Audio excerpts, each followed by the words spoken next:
Mettre des mots sur ce qu'on vit, sur ce qu'on ressent, sur ce qui nous arrive, ça fait partie, c'est consubstantiel à notre métier. Donc, on a cette culture et ça nous a été extrêmement utile.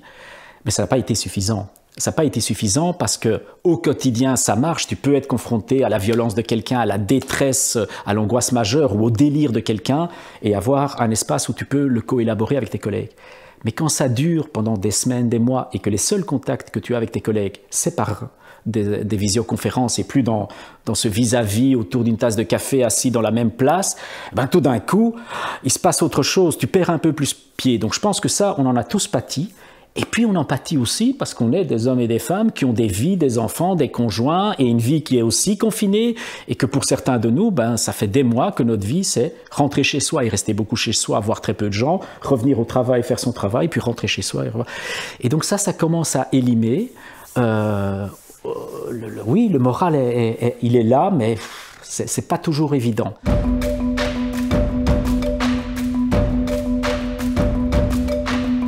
Avant cette crise sanitaire, on n'avait pas du tout de télétravail. Effectivement, quand on avait fini notre journée de travail, on pouvait un peu se changer les idées et penser à autre chose. Mais là, on a accès effectivement à nos mails assez facilement, les mails de travail. Donc on a tendance à aller plus souvent vérifier effectivement s'il y a des nouveaux mails qui sont arrivés.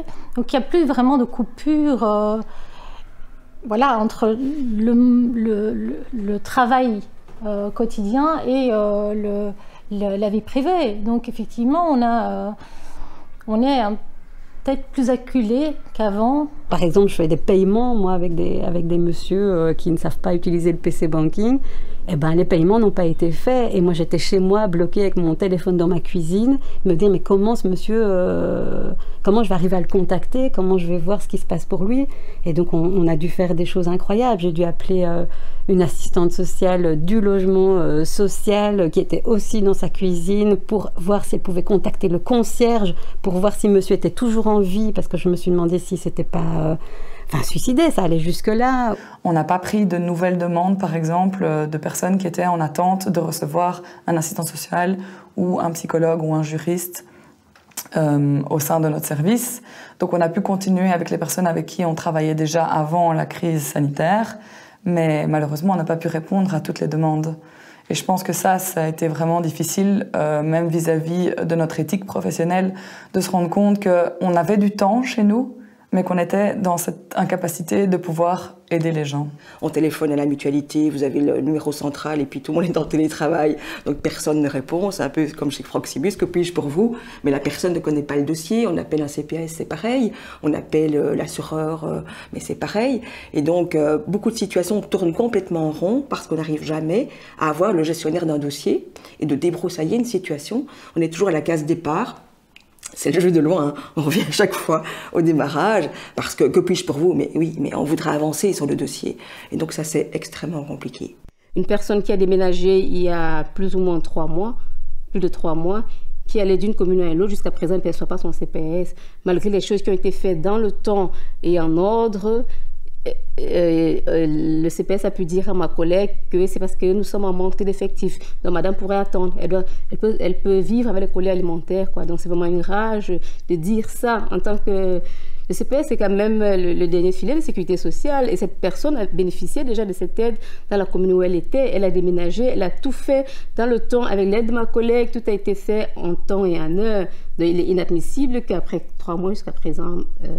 Madame, rien n'est fait parce que l'autre CPS attend que le CPS précédent lui transmette le dossier.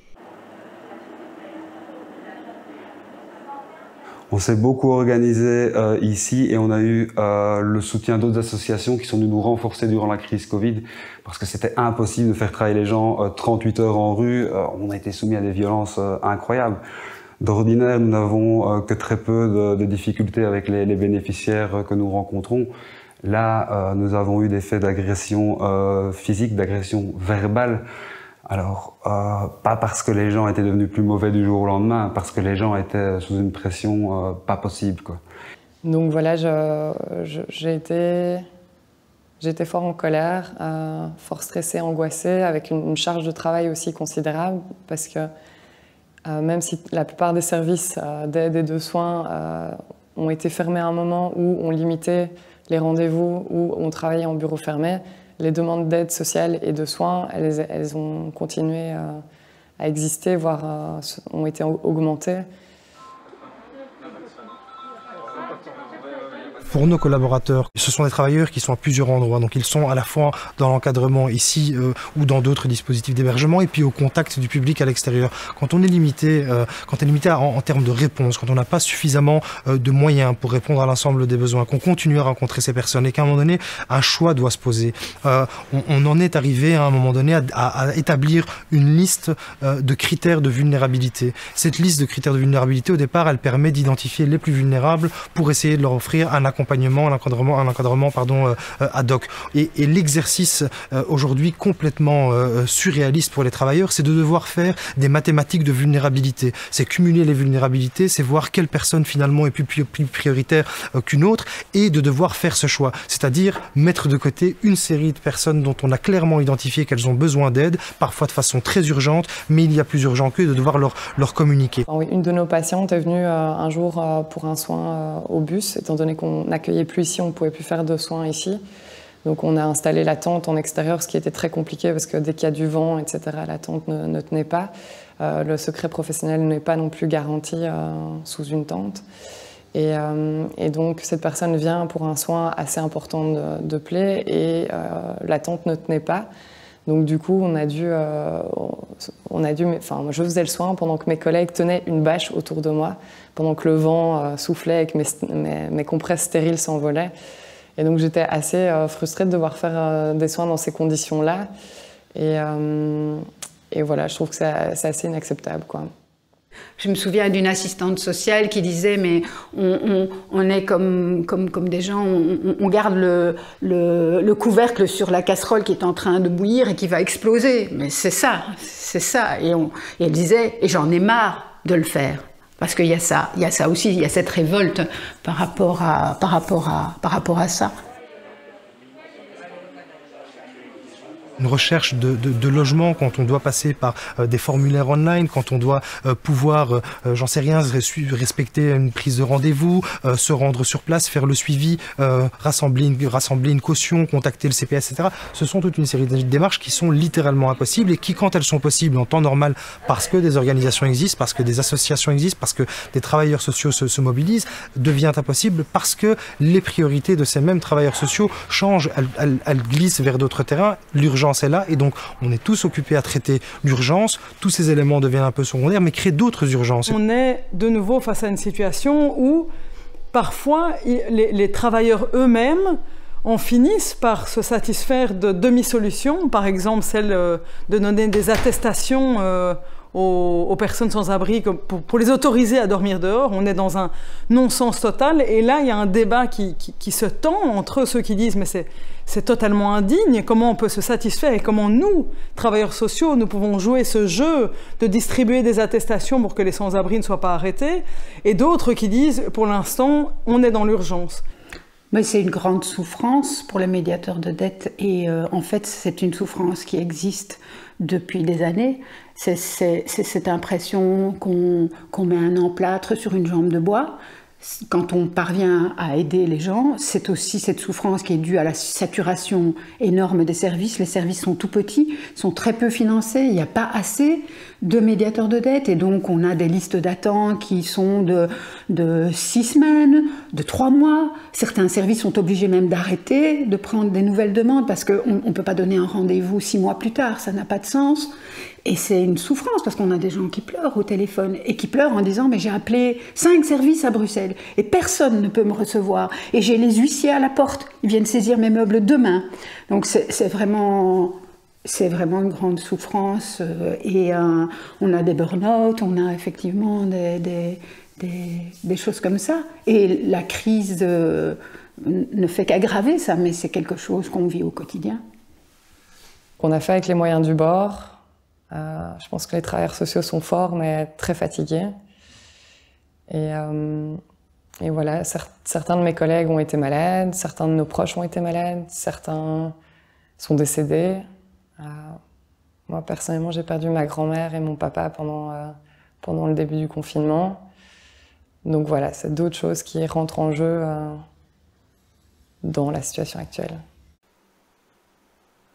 Je m'inquiète pour les personnes, mais je m'inquiète aussi pour nous, parce que là, on tient le coup. Mais je me dis, on est en sous-effectif de temps en temps parce qu'il y a des quarantaines, parce qu'il y a des maladies, parce qu'il y a un peu le... On ne voit pas vraiment la lumière au bout du tunnel, et on est des humains en face d'humains. Et donc, on a besoin de soins, on a besoin de reconnaissance, on a besoin de moyens. Et j'ai l'impression que malheureusement, on n'a pas... j'ai l'impression, oui, que peut-être que l'associatif n'a pas reçu assez de moyens. Et on fait du mieux qu'on peut, mais je voudrais plus de visibilité pour notre public, je voudrais plus de visibilité pour notre métier qui est essentiel. Et aussi reconnaître notre travail de terrain, nous, les gens de première ligne, parce que je pense qu'on a été oubliés. C'est vrai, je reconnais le travail des gens, des infirmiers, des gens de la santé, tout, c'est un travail louable, mais nous passons la journée à entendre des choses, à dénoncer des choses, mais que ce soit aussi pris en compte, et aussi qu'il y ait une valorisation médiatique de ce que nous faisons dans le boulot. Un sentiment qu'il n'y avait pas réellement de reconnaissance pour tout ce secteur associatif qui restait là sur le terrain, dans des conditions évidemment sanitaires pas mieux que le reste de la population, ça veut dire souvent sans protection. On pense au secteur du sans-abrisme, au secteur de la toxicomanie, à toutes les associations qui travaillent dans la rue, qui travaillent auprès des personnes prostituées. On pense aussi aux associations de santé mentale, aux services sociaux qui continuaient en fait à l'aide alimentaire, à être sur le terrain sans être protégés, qui se mettaient en danger et voyaient énormément de populations qui étaient en danger, et leurs cris restaient totalement sourds. Et aujourd'hui, il y a, je pense, une colère qui s'installe, une colère très très profonde. Les gens continueront à travailler, les gens continueront à être là pour les usagers, mais il y a quelque chose qui est en train de couver, il me semble. Il faudra voir ce que ça va donner. Ils sont sur le terrain, ils travaillent et ils continuent à garder la foi, ce qui est quand même, voilà, c'est assez admirable, je trouve, quand même. Il faut valoriser ça. C'est un peu comme dans je trouve dans le milieu médical, il y a quand même, c'est des beaux, ouais, c'est pas mal.